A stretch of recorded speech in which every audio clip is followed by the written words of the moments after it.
they don't know who they are. They only are worried about what people think they are. They're making this Great Gatsby videos like they're living their life. They're not even living their life that way. They're just pretending.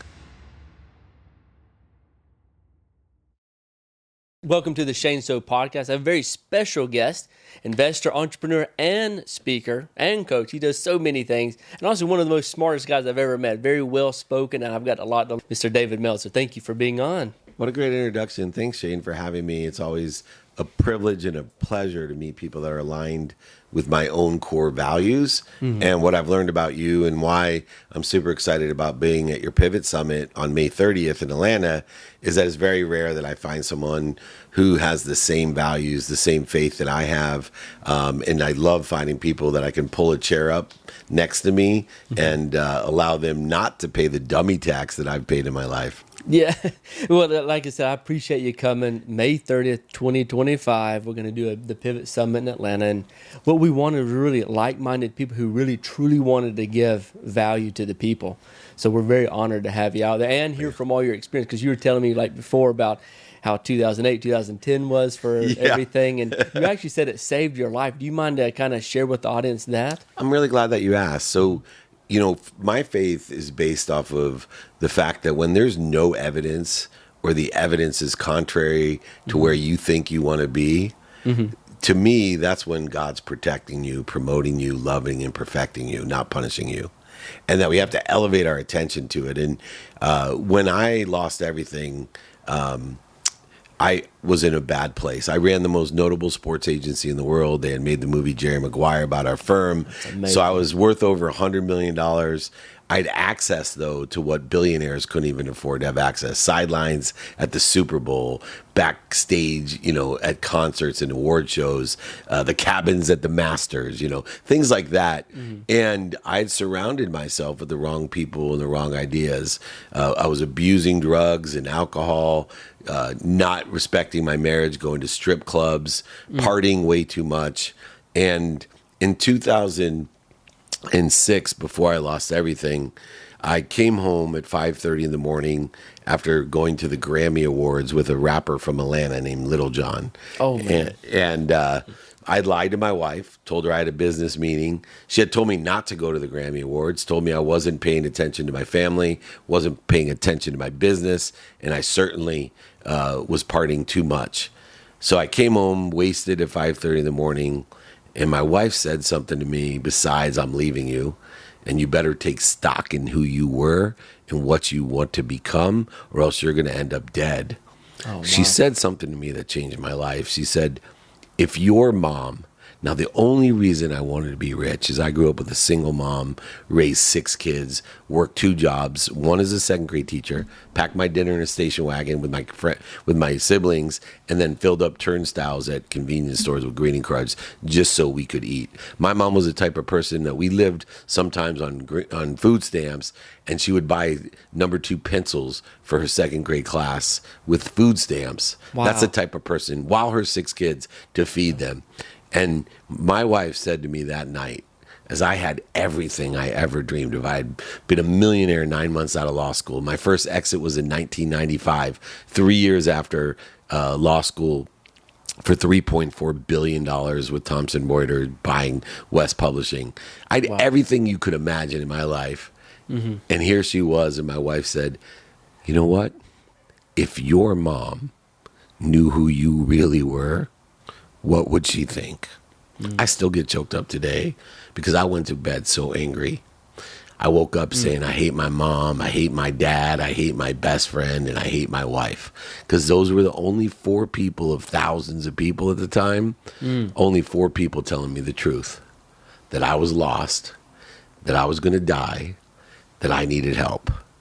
And they told you because they love you. Because they love me. And I sat there on my bed, and I realized that night when I woke up the next morning, I don't hate my mom, I don't hate my dad, I don't hate my best friend, and I certainly don't hate my wife. I hated myself.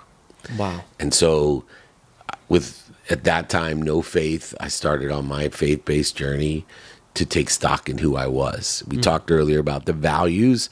One of the things that excited me is you said something that rang true with me. You said, we were looking for someone that would be like an uncle. Yes. And I love, people call me Uncle David. They call me Uncle Dave, Yeah. Unc. I have, millions of people in my community, and that's the way they see me. Uncle and David. that's the way I Yeah. want to be seen, to provide value and to teach the lessons like an uncle in a kind way, not telling you what to do, but asking you questions and making suggestions so that you could live a life on my mission to empower people like you, Shane, to make a lot of money, help a lot of people, and have a lot of fun. Because I've never met anyone in my life who makes a lot of money, helps a lot of people with it, and has a lot of fun that isn't happy. And that's my mission, to empower over 1 billion people to be happy by teaching them those 3 things. Well, that's amazing. And like I said, I feel like God used it as a reset. Honestly, it sounds like God saved you from that, Yes. really that point, and he used your family as well. Yeah. So, again, I think that story's going to be real powerful May 30th, too, whenever you come and speak with us. I'll give and much stuff, more too. details to it. Yeah. Yeah, so can you tell us a little bit more about the Jerry Maguire thing? They made a Sure. movie and all that. Yeah, so it's interesting because a lot of people wonder first, how did I get that job? So I Yeah. started out of law school. I was going to be an oil and gas litigator, which is why I went to Tulane. They have the #1 maritime law school. They international law, common law, and civil treaties, civil law. And it was the only place that had both. And the reason I wanted to be an oil and gas litigator is I grew up poor. The highest paid job out of law school was an oil and gas litigator. And Tulane had the most of them. So I was very strategic. I was definite in my purpose of what and why I went to Tulane over Georgetown, USC, other schools that are great, including Emory, there, in Atlanta. Yes, sir. But I wanted to be an oil and gas litigator. But I always kept my options open because my main objective was to make a lot of money to buy my mom a house and a car.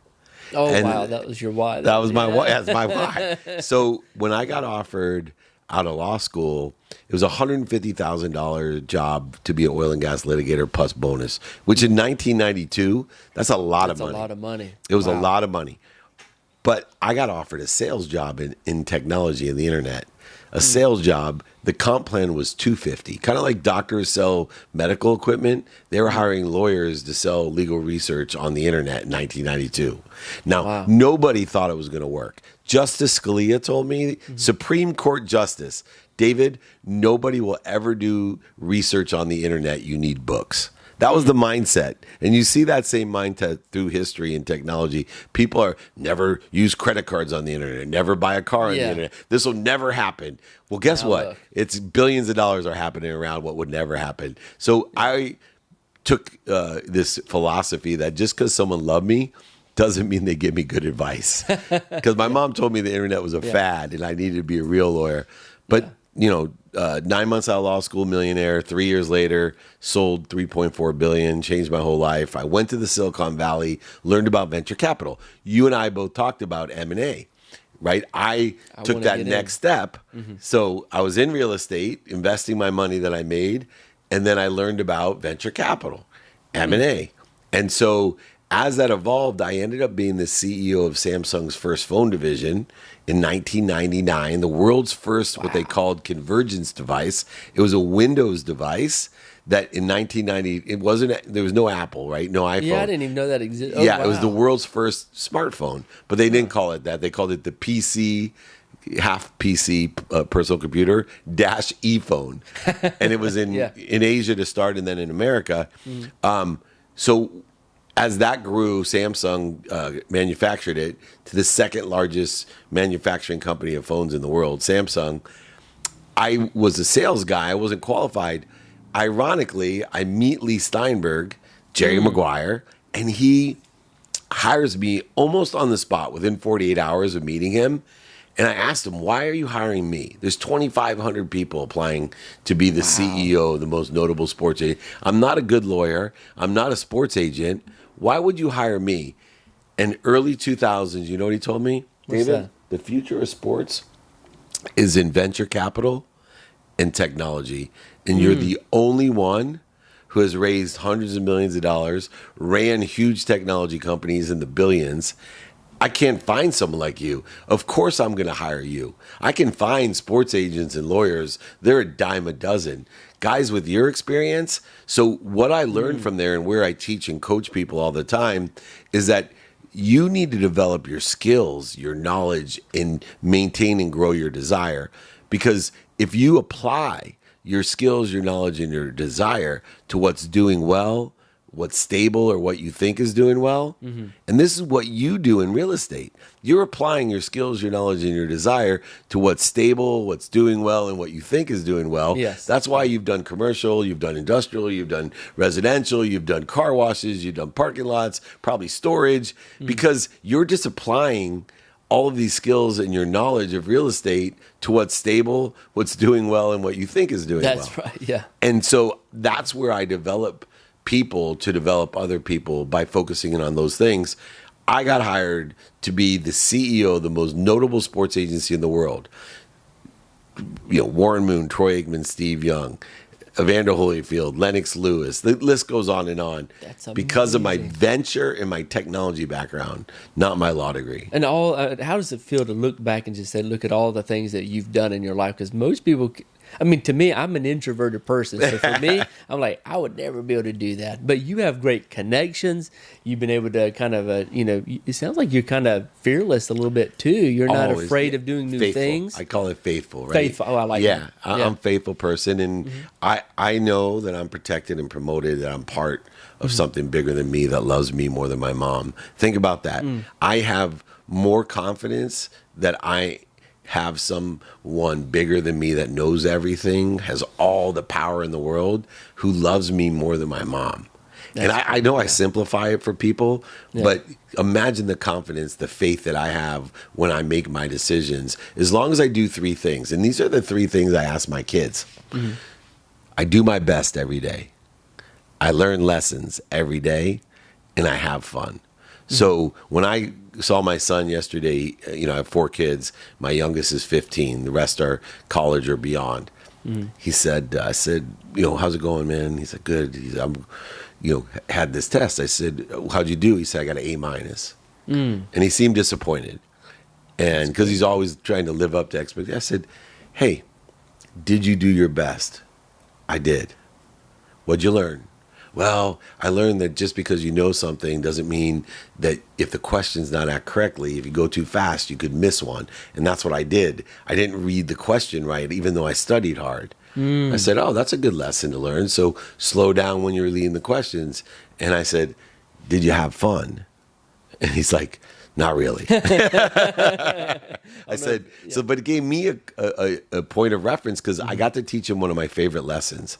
I said, son, when you can learn to love what you don't like, and when you can learn to love what you don't love, and you can do that every day, consistently, without quitting, life will tell you all its secrets. No, I love that. It'll give you the cheat codes, man. I go, look, if I got the cheat codes on Fortnite, I could kick your butt.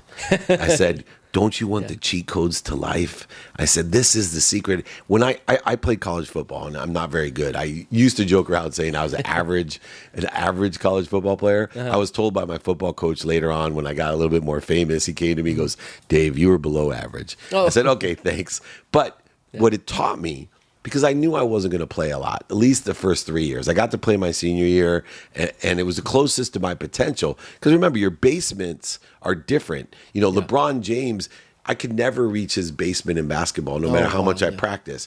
I'm interested in Delta. So for me, I went to practice every day in college knowing I wasn't going to play. And I learned to love some really hard things that I didn't like. Right, running scout team, being a punching bag, Being the punching But bag. I, when I got into real life, I'm like, hey, this isn't that bad. Taking a test isn't that bad, right? Yeah, that's true. And so this idea, do your best, learn lessons, have fun, learn to love what you don't like or love, do it every day without quitting. Life will tell you all its secrets. No, that's amazing.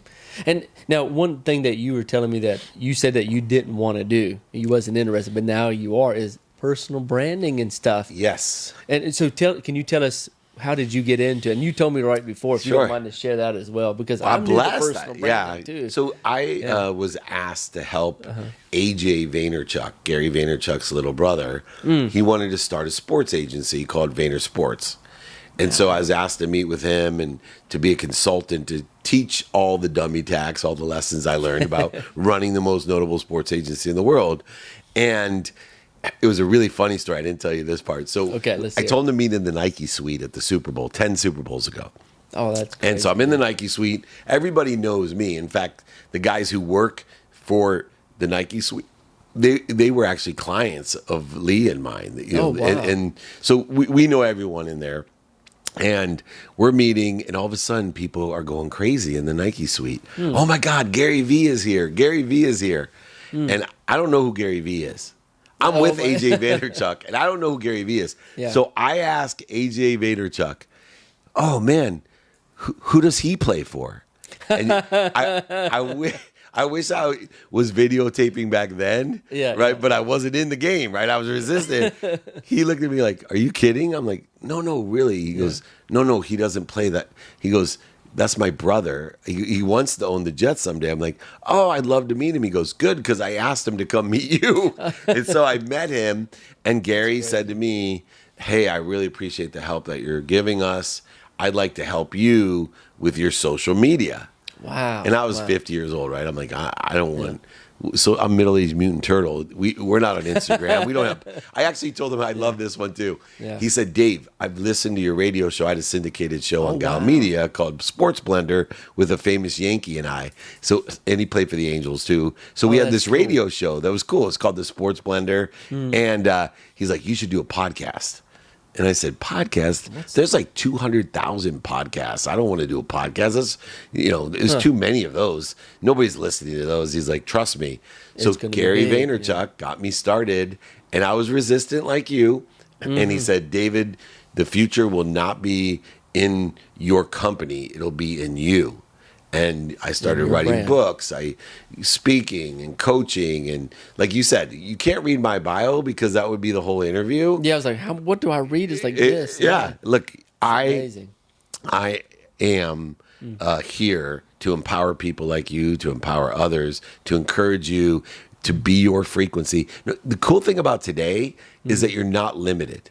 That's right. Yeah. So the bigger the people you're with and the bigger the stages you're on, the more of the total addressable community of 7.6 billion people you can address. So in those people, what I love about learning the energy gap in the world, see, most people are like these virtual gilded age. You remember the Great Gatsby? The Great Gatsby, Everybody. yes. So I was just in Rhode Island, Newport, Rhode Island. That's where like Vanderbilt's and the Great Gatsby. Oh, yeah. all That's that. great. You got Read to all the flaunt your history, wealth, lose all your money like Vanderbilt did, right? Well, today I call it the virtual Great Gatsby. You got all these young kids that they don't know who they are. They only are worried about what people think they are.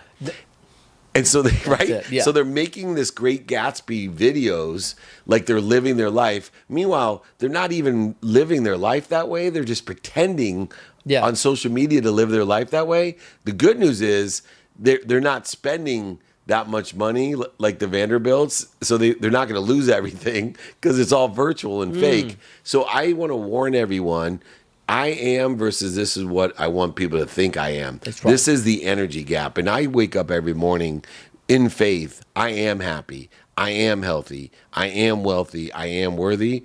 My job is to figure out what I'm doing to interfere with it. Oh, I like that. Yeah, yeah. You know, what's funny is we're doing a creator summit. I don't know if you know that, September, October, trying to get influencers and stuff. Oh, nice. Because this was my thought, because I've been only doing this since June. I'm new. I'm an introvert. I'm trying to come to the forefront, catch up to Uncle David here, right? and I'm like, man, so what's the best way to do it? Is to collaborate. Like you said, podcast, try and meet other people. So I tried to reach out to other influencers, and I realized they're like, well, I mean, they just want to stay in their house to make a video talking about stuff they read in the newspaper, and they just know how to regurgitate it, but they don't know what they're talking about. Yeah. Or there's some guys out there online that, for example, there's one guy, he only bought like a 12 or 14 unit apartment, a little small one.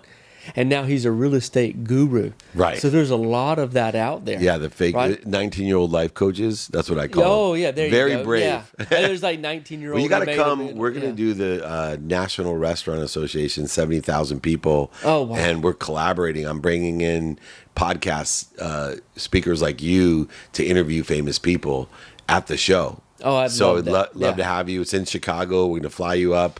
I'll reciprocate and get you an opportunity to be there as well. I want to meet the true people that are actually doing it, and good collaboration. Yeah, we would love to have you. So now here's another thing. So this is kind of like me getting some mentorship from you. Okay, Sure. How about that? So you're good at building relationships, maintaining relationships. I was talking to you earlier about how you said you put things in buckets and stuff.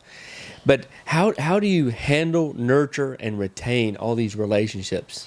It's so important. So there's 5 steps in a relationship. One, before you even get into a relationship, you need to evaluate the relationship. So there's 3 criteria. Yes, one is relativity. So for example, you're my brother. That's very relative. That is, yes. Right? Or you're a high school friend. That is a different type of relativity compared to I just met you at the train station. Yeah. Different relativity. The second criteria is association. You and I both are graduates of Tulane Law School. You and I are YPOers. You and I belong to the same church. These are associations. They also have value in a relationship. Yeah, okay. That And makes then sense. the final criteria is, in this relationship of relativity and association, how much am I being fed? Now, you can bleed me and still feed me. An example, I have 4 children. Nobody bleeds me more than my daughters. Okay, yeah. But nobody feeds me more. I get more, most out of life from them, even though they bleed me. Yeah. So I first say, okay, the relationship that I have has a criteria to it. And then I then stimulate interest in the people that I prioritize the most to engage the most time with. Then I transition the interest according to subject matter, topic, or expertise that would feed me the most. And remember, feeding could be I'm feeding them, that feeds me the most. So helping other people, when you're capable of helping other people, is one of the great mechanisms of being fed. That's true. And that's why I want people to learn to ask for help, because if you're not asking for help, then you're cheating people, or if you're denying someone that offers you help. Like I hate, this one took me probably 35 years to get over. I would never let you buy me a meal. Like if you came here and I said, hey, let's go to lunch, and we went to McDonald's, and you said, Dave, let me get you a Happy Meal. No, I was offended. This is my, I didn't know how to receive.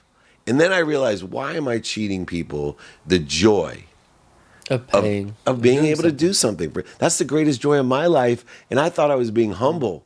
I was being selfish. So I learned to receive in that aspect. But once we stimulate interest, transition interest, we share a vision of value together of how I could be of service to you and how you could be of service to me. And I create this, and something I'll trade everyone on, including you, is we do this by finding out what you like, what you don't like, what works, what doesn't work, what you know and what you don't know. Because value is really derived by giving people more of what they like, more of what's working and what they know, taking away what they don't like, what's not working and they don't know. Yes. And that's how value. Then I learned to articulate that value. But the key to maintaining the relationship, that'll get you the relationship. Stimulate interest, transition interest, share a vision.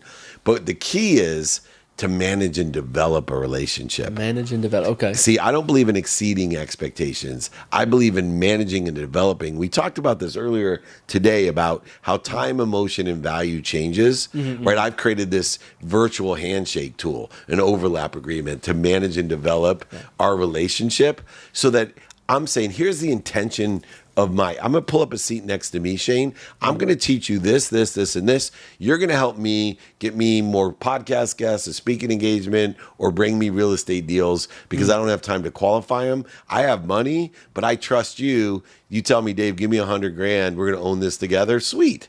Right? So in the aspect of that, we're going to manage and develop our relationship by how we interact with one another to help each other and know people that help each other. I like it, yeah. And you know why? Because then people are buying from each other and selling for each other for life. Yes, yes. And that'll make you billions, better than M&A. Then that creates this thriving managing and developing of relationships. No, I love that. Now I'm going to do one more question. Perfect. Okay. Yeah. So I asked about how do you maintain and gather a relationship.